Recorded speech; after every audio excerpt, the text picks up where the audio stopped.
Sir बिलफर्ज फैसला आ जाता है कि ज़हीर और परी दोनों साथ में रह सकते हैं, दोनों का निकाह कायम रहेगा, तो आप जब यूट्यूब पर बैठेंगे तो आपका अदालती फैसला क्या होगा? ये कभी सर नहीं। आप मैं अगर आपको हमेशा देना चाह रहे हैं तो जुनैरा माहम के लाइव में आए, हाँ, बताएं कि भाई आप अगर ये तो करेंगे तो ये ऐसा होगा। सर आप ये चीज़ समझते नहीं है कि जब बच्ची को हैज होता है, बच्ची को पता चलता है कि मैं बालिग हो गई हूँ, तभी बच्ची को लड़का सेट करती है, तभी इस तरफ उसकी मतवज्जो होती है ज़हनियत। सिर्फ इतना बता दें कि ज़हीर शबीर दोबारा जेल जाएंगे। अस्सलामुअलैकुम, आप टीवी से मैं हूं फैसल खान सूरी। मेरे साथ यूट्यूब के बादशाह वकील अहमद शेर जट साहब मौजूद हैं। इनसे बात करेंगे ज़हीर केस के हवाले से कि अब यूट्यूब पर केस कहां तक पहुंचा है। ज़हीर केस क्योंकि बहुत बार कहा गया था कि ज़हीर अब जेल जा चुका है, अब वापस नहीं आएगा, अब सिर्फ और सिर्फ उसकी लाश आएगी वापस, लेकिन ये झूठे साबित हुए। इनसे डिस्कस करते हैं ज़हीर केस। जट साहब कैसे मिजाज हैं आपके? अल्हम्दुलिल्लाह। जट साहब अब तो आपको हार नजर आती होगी। देखिए ये हार किसकी होनी है, हार या जीत का इस केस के साथ क्या ताल्लुक है? नहीं, आपने मौक़िफ़ दिया था ना। नहीं, हम तो किसी के कभी भी तर्जमान बन के बात नहीं करते ना। ये हार जीत और बड़े बड़े दावे, बड़ी बड़ी परेशानियां, बड़े बड़े अजीब अजीब से दावे जिसको कहते हैं, वो तो आप लोगों की तरफ से होते हैं। आप लोगों का इस केस के साथ जो इंटरेस्ट है ना, वो इस तरह का बन चुका है कि आप बेसिकली एक पार्टी हैं और अब आपको बहुत फिक्र है। आपको अपनी फिक्र नहीं है इस वक्त। अच्छा। आपको फिक्र है कि किसी तरह ज़हीर बच जाए, क्योंकि इस माशरे के अंदर ज़हीर जैसे डॉक्टर की सबसे ज़्यादा ज़रूरत है। अच्छा, इसका मतलब हुआ कि हमारा बेटा होगा तो हम अपने बेटे की तजलील करेंगे, बेटी होगी तो उसको बचाने की कोशिश करेंगे, अगर बेटा गलत काम करेगा तो उसको उछालेंगे, बेटी गलत काम करे तो उसको दबाएंगे, ऐसा आप चाह रहे हैं? अच्छा, आपके बेटे की उम्र और बेटी की उम्र क्या है आपको पता है? बेटी 17 साल कहती है अपनी उम्र उसके बकौल, और बेटा कहता है 21 साल का। आप माशाल्लाह इतने अरसे से सोशल मीडिया पर काम करते हैं, आप खुद क्या समझते हैं उसकी उम्र क्या है? जो वो कहेगी या जो कागजात होंगे, हाँ, मैं वही आप वही मानेंगे? वही मानूंगा। अपने माँ बाप के तैयार करवाए हुए डॉक्यूमेंट्स को नहीं माना, नहीं मानते, और अपने मुंह से जो उम्र उसको लगी कि मैं तो इतने साल का हो गया हूँ, जैसे वो आपके ग्रुप में हमारा एक दोस्त एडी मलिक है, वो 100 साल का लगता है, तो वो 100 साल के हिसाब से उस तरह की बात जो है ना, हम उस उम्र के हैं। अच्छा, सेहत को देखकर अंदाजा नहीं लगाया जा सकता उम्र का। मैं समझदार बंदे के साथ बैठा हूं ना। गुफ्तगू ही ये मसला ही ये है कि बेसिकली हमारे माशरे में जब ये बच्चियों के इस तरह के मामलात को देखा जाता है, बालिग है, बालिगा है, बालिग है, बालिगा है, आकिल वाली साइड को हम भूल जाते हैं। हाँ। तो इन चीज़ों के ऊपर ज़्यादा फोकस करने की ज़रूरत है। वो आपने अगर बात की है तो वो बच्ची अभी अकल नहीं है। दूसरा, फैसल भाई, जिस जगह पे हम रहते हैं ना, हमारा एक मसला और है, हमें वहाँ का कानून फॉलो करना पड़ता है। एग्जैक्टली। तो आपके मुल्क का कानून क्या कहता है, खासकर आपके सिंध का कानून क्या कहता है? उन्होंने 3 बच्चियां भेज दी हैं अपने शौहरों के साथ। नहीं, आपका कानून क्या कहता है? कानून तो कहता है, लेकिन अदालतों से बेहतर तो हम नहीं जानते। नहीं, अदालतों के मुकदमा तो चैलेंजेबल हैं। अदालतों में तो देखें, अब आप अभी जाएं, लाहौर हाई कोर्ट के हम बिल्कुल पास बैठे हैं, हम हाई कोर्ट में जाते हैं, हर अदालत के अंदर से हम एक एक मुकदमे की, सर ये दो राय होगी ना। नहीं, आप मेरी बात सुने ना, हम हर अदालत में जाएंगे, एक ही तरह के मुकदमे को हर अदालत में देखेंगे, हर जज अपनी दानिश के मुताबिक एक फैसला करता है। वो अगर कानून मौजूद है तो फिर 3 लड़कियों का फैसला क्यों सुनाया गया? यार नहीं होना चाहिए, नहीं होना चाहिए। देखिए, तो आपने इसके साथ क्यों हो रहा है ये जुल्म? मेरी बात सुने ना, हम ये आपने सुना होगा, हमारी आजकल डिबेट क्या है?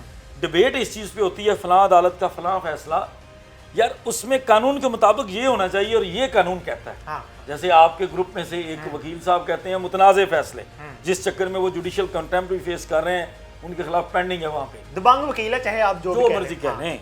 अच्छा, दूसरा, आप बात कर रहे हैं ना फैसल भाई, देखें, इन चीज़ों का ख्याल हमें करना पड़ेगा। अगर हमारे मुल्क में एक कानून है, ये वो चीज़ है जिसपे मैं आप तमाम लोगों से भी तमाम तर इस केस की हद तक इख्तलाफात, मेरे आपके साथ वैसे इख्तलाफात नहीं है, और आपको भी पता है कई लोगों को परेशानी भी इस बात से होती है, लेकिन नहीं है तो नहीं है, ऐसे ही। मैं आपको पसंद करता हूँ, इसके अलावा ये इसमें आप मेरे मुखालिफ नैरेटिव के ऊपर खड़े हैं, मैं आपका मुखालिफ हूँ, लेकिन इससे हट के ना हमें इस चीज़ के ऊपर खुद भी सोचना पड़ेगा कि हमारे लिए आने वाले दिनों में ये बहुत बड़ा मसला है। बिल्कुल ऐसा नहीं होना चाहिए। देखिए, इस तरह की रिवायात नहीं होनी चाहिए। बिल्कुल ऐसा।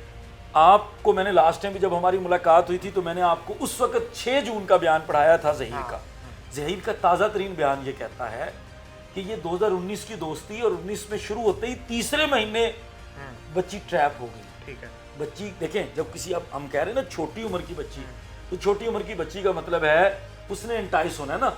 एक लड़का 18 साल प्लस का है, सर आप Entice करने वाली ये चीज समझते नहीं है कि जब बच्ची को हैज होता है, बच्ची को पता चलता है कि मैं बालिग हो गई हूँ, तभी बच्ची को लड़का सेट करती है, तभी इस तरफ वो उसकी मतवज्जो होती है जहनियत कि मैंने इस लड़के से दोस्ती करनी है। जब तक बच्ची के अंदर वो फंक्शन ही पैदा नहीं हुआ, बच्ची क्यों दोस्ती करेगी किसी लड़के के साथ या शादी करेगी? सर बिल फर्ज फैसला आ जाता है कि ज़हीर और परी दोनों साथ में रह सकते हैं, दोनों का निकाह कायम रहेगा, तो आप जब यूट्यूब पर बैठेंगे तो आपका अदालती फैसला क्या होगा जो आप अदालतें लगाते हैं? देखें, यूट्यूब पर जो अदालत वाली बात है ना, आप मेरे भाई हैं, वो भी मेरा भाई है जो सबसे ज़्यादा ये बात करता है और मैं ऐसी तनकीद को वेलकम करता हूँ, लेकिन मेरा ख्याल है कि आने वाले दिनों में आपको ये सारी चीज़ें भी आपने देख रहे होंगे, अगर कोई आपको अवेयरनेस दे रहा है, आने वाले दिनों में आपको हर शोबे से ज़्यादा लोग वहाँ मिलेंगे। हमारा मकसद वहाँ पे लोगों को अवेयरनेस देना। सर अगर आप अवेयरनेस दे रहे सुन हैं लेना, तो आप मैंने कभी अपनी मुखालिफ कैंप की तरह रातों को बैठकर सुबह के लिए बुलंदो वाला दावे नहीं किए। तो सर आप ये हो जाएगा, वो हो जाएगा, समझ गया। मैंने ये कर देना है, मैंने वो कर देना है, मैंने ये कभी सर नहीं। आप मैं आपको हमेशा देना चाह रहे हैं तो जुनैरा महम के लाइव में आए, बताएं कि भाई आप अगर मैंने ये करेंगे तो ये ऐसा होगा। आप तो फैसल भाई, आप क्योंकि उसके साथ शायद नहीं काम कर रहे, मैं इससे कबल भी ये कह चुका हूँ। मुझे तो मेरे मुखालिफ वकील उनकी तरफ से भी ये कहा गया था कि वो आरपी प्रोडक्शन के जरिए बैठ के एक व्लॉग में कि वो बैठने को तैयार है। मैं आज तक वेट कर रहा हूँ। अब मुझे सिर्फ इतना बता दें कि ज़हीर शबीर दोबारा जेल जाएंगे। देखें, अगर अदालत में ये शवाहिद उनके मुतल्लिक काफ़ी होंगे, जब उनकी बेल, इस चीज़ का भी फैसला जब उनकी बेल कैंसिलेशन पे, जब अभी बेल स्टेज पे जब बेल कैंसिलेशन मूव होगी तो मैं आपको ज़रूर बताऊंगा। अगर मुझे लगेगा, मैं खुद भी बताऊंगा, आपके तवस्सुत से भी बताऊंगा अगर ऐसी पॉसिबिलिटी होगी। काफ़ी कंफ्यूज हो गया। जो उसके बाद सजा वाली बात है, वो जेल जाना, कन्विक्शन का केस मैं आज भी कहता हूँ, Sindh child marriage restraint act के तहत अगर मुकदमा चलता है, 363 368 के तहत मुकदमा चलता है, मैं आज भी कह रहा हूँ ट्रैफिकिंग के तहत अगर चलता है, जो कानून के मुताबिक इंग्रेडिएंट्स है ना, वो पुलिस के अपने चलान में पूरे हैं। पुलिस के साथ पुलिस ने 100 इसके अंदर चोरियां की हैं, 100 गलतियां की हैं, उसके बावजूद मैं एक बात आपको कहूँ, जो पुलिस का चलान है ना, अगर ये ट्रायल चलेगा तो ये 100% कन्विक्शन का केस है। आगे अदालत की स्वाबदीद है कि वो कितनी सजा देती है, कहाँ तक लेके जाती है उसको, वो अदालत की स्वाबदीद है। क्योंकि सजाओं में सजाए मौत से उम्र कैद की ऑप्शन भी है, 14 साल कैद बामुशक्कत की ऑप्शन भी है, और 10 साल तक की सजा की ऑप्शन भी है। वो अदालत जो चूज़ करेगी। बिल्कुल जी, हमारे साथ जज साहब मौजूद है जो कि सीनियर एडवोकेट हैं। इनकी बातों को ज़्यादा दिल पे ना लीजिएगा, क्योंकि आप पहले भी इनके मौक़िफ़ को जान चुके हैं, तो इस तरह एवं ही आप हार्ट अटैक के मरीज़ ना बन जाइएगा। तो ये इस तरह की बातें करते रहते हैं ताकि तहलका मचता रहे सोशल मीडिया पे, तो सीरियस ना लीजिएगा। ज़हीर और शबीर अब जेल वापस नहीं जाएंगे इंशाअल्लाह ताला, क्योंकि अगर ज़हीर गलत होता तो आज वो जेल में ही बैठा होता। इसी के साथ मुझे दीजिए इजाज़त। नेक्स्ट ज़रूर कोशिश करेंगे इनका मौक़िफ़ ज़रूर लें, लेकिन आपने दिल पे नहीं लेना। इसी के साथ मुझे दीजिए इजाज़त।